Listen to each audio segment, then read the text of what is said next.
And it looks like a big snake. Hello. Okay, less of that. Don't do that with your cinnamon rolls. That's very naughty. Bold Bakers, today we are making banana upside down cinnamon rolls. You are about to find out what they are and they're going to rock your world. Let's start out by making the dough. It's a super simple dough. I have some all-purpose flour in here. So put that into the bowl of your machine. For my cinnamon rolls, I like to use all-purpose flour because it makes the dough a little bit softer and doesn't give it as much bite, which I don't really need that for my cinnamon roll. I want it to be soft.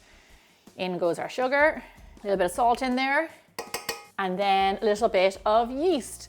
Put the yeast on the other side of the bowl away from the salt. I like to use instant yeast because you add it straight into your dry ingredients. If you use active yeast, I'll put a note on my website about how you can use that, and you have to sponge that in your warm liquid. Now let's just give that a little bit of a mixy mix. Now here I have some mashed bananas. I mash them up with a fork nice and fine.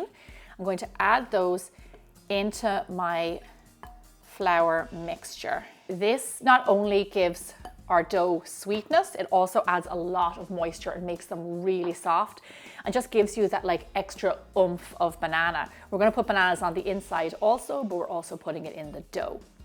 Next, I'm going to add in a little bit of softened butter. Make sure it's nice and at room temperature so it beats into our dough. Much easier. Turn on your machine. Put it on a low speed. I'm just going to let those ingredients knead together. And I'm going to add in just a few tablespoons of my milk. I say 4 to 6 because depending on how moist your bananas are, you might need a little bit less, you might need a little bit more. We just want our dough basically to come together and form a ball. It will be sticky, so just an FYI about that. Okay, here we go. I'm going to do one better. From years of experience, I'm going to touch that dough. Feels good. I'm going to add a splash more milk into the bottom to catch those dry bits. So knead your dough on the machine for around 6 to 8 minutes or so. Let that gluten develop. It's a sign of a good dough when it all comes together. It's not too saggy. This is going to be easy to work with. Here I have a bowl to proof my dough in. I'm going to add in a splash of oil, just a little drop. We want to grease our bowls when we're doing doughs. I'll tell you why. A dough is a living thing and you want to make life easy on it. And if you grease the bowl that it's going into, when it proofs, it will just glide up the sides with ease and it won't struggle. Also, you want to keep the air off it. That's why we like to cover it up nice and tight. You also want to keep it warm. The best way to get good results with the dough is to keep it happy. So do all of these little things and you'll have a lovely dough at the end. So I'm going to set this over to the side at room temperature and let it proof for around an hour and a half or so until it doubles in size. This is quite a sluggish dough, so it might take some time. So while our dough is proofing, this is the time you want to make the other elements of our cinnamon rolls. So right now we're going to make our cream cheese filling. So into a bowl here, I'm going to add in softened cream cheese. Make sure that it's nice and soft, just like that. Pop it into the microwave if you need to. We have some brown sugar here. This just adds lovely kind of a caramel flavor to our cinnamon rolls. Cinnamon, because why not? It just kind of adds like a nice kind of warmth and spice to the cinnamon rolls, and cinnamon bananas are like best friends. And melted butter, lovely jubbly. In you go. And last but not least, pinch salt to bring out all the lovely flavors of those ingredients. You can do this by hand with a hand whisk, or you can be lazy like I am and use an electric hand mixer and just cream these ingredients together until they're light and fluffy. This takes like a minute or two. Okay, lovely, nice and creamed, smooth. I don't know if I've had a whole lot of cream cheese and cinnamon together, but I think this is a pretty bomb combo. Okay. Let's cover this up, pop it into the fridge, and we'll make our caramel sauce.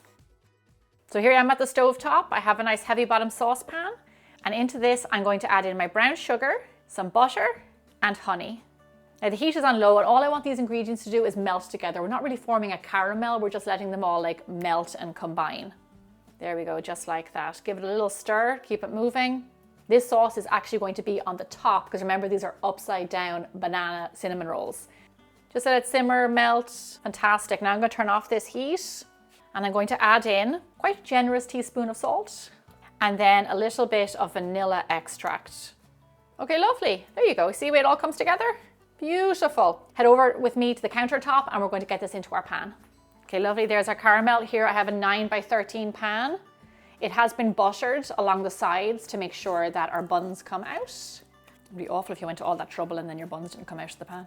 Now spread your caramel all around the base there, just like that, all the way into the corners.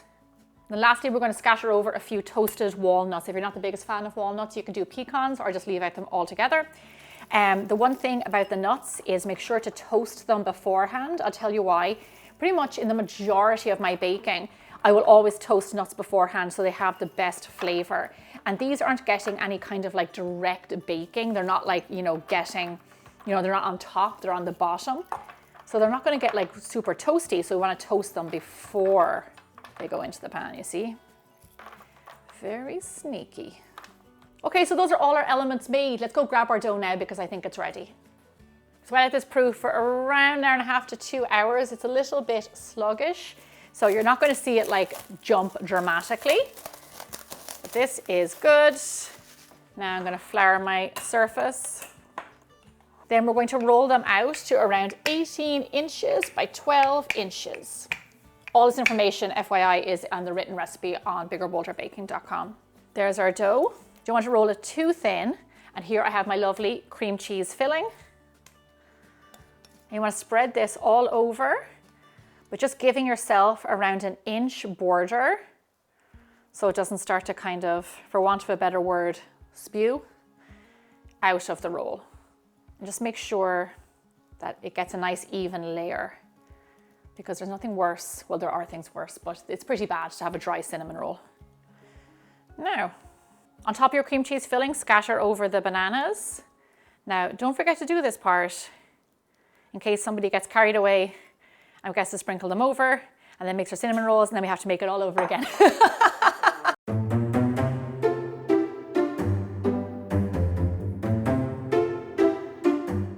So sprinkle over your bananas and then tightly roll up your roll.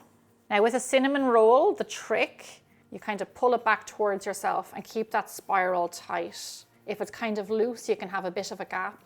Now come here to me, I want to tell you a little something you might not have known before. To slice cinnamon rolls, you want to use a serrated knife, nice sharp knife. And here's what we're going to do.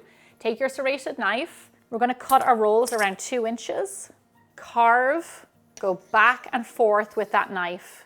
And what you get is a lovely clean spiral of a cinnamon roll. If you use a chopping knife, then you cut right down and you ruin that spiral. So carving knife, get a lovely clean swirl. Now with the nice facing side of your cinnamon roll, pop it down there, face down into that caramel. And we are going to spread these out in 3 lines by 4 lines. Look at those big lumps of banana sticking out. Gosh, these are going to be delicious. Now it's time to proof these, so cover them up again in cling wrap. Put a towel over them to keep them extra snug. Now we're going to set these over to the side in a nice warm spot in your kitchen. Let them proof for roughly around 45 minutes to an hour or so. We want them to puff up and kind of like proof into one another before we bake them. So I gave my rolls an hour and they're looking good. They puffed up a little bit and they're starting to kind of migrate into each other. My oven is preheated, so let's get them in there. Bake your cinnamon rolls at 350 degrees Fahrenheit, 180 degrees Celsius for roughly 30 to 35 minutes until they're lovely golden brown and you can see that caramel bubbling. When your cinnamon rolls are a lovely golden brown and bubbly, it's time to take them out of the oven. Look at those buns bathing in hot caramel. I mean, what is not going to be great about these? While they're still warm, place over a platter, do a flip and release them from their pan. And make sure you take a moment to just look at all the lovely caramel dripping from the pan. While you have family and friends around this time of year, it's worth the extra effort to go to make something really special for them, and this dish is absolutely it. Everybody loves cinnamon rolls, but these are just a little bit extra special with that banana hidden on the inside. I know cinnamon rolls are a lot of work between the dough, the filling, and then this lovely caramel topping, but let me tell you, it is well worth it. They have a lovely soft banana in the middle and then that cream cheese frosting and then caramel gooey yumminess on top. I mean, layer upon layer of flavor, texture, and absolute deliciousness. Don't go anywhere, stick around and watch lots more of my baking videos, more cinnamon rolls, pancakes, waffles, whatever you need to get your day started right. And I'll see you back here again really soon.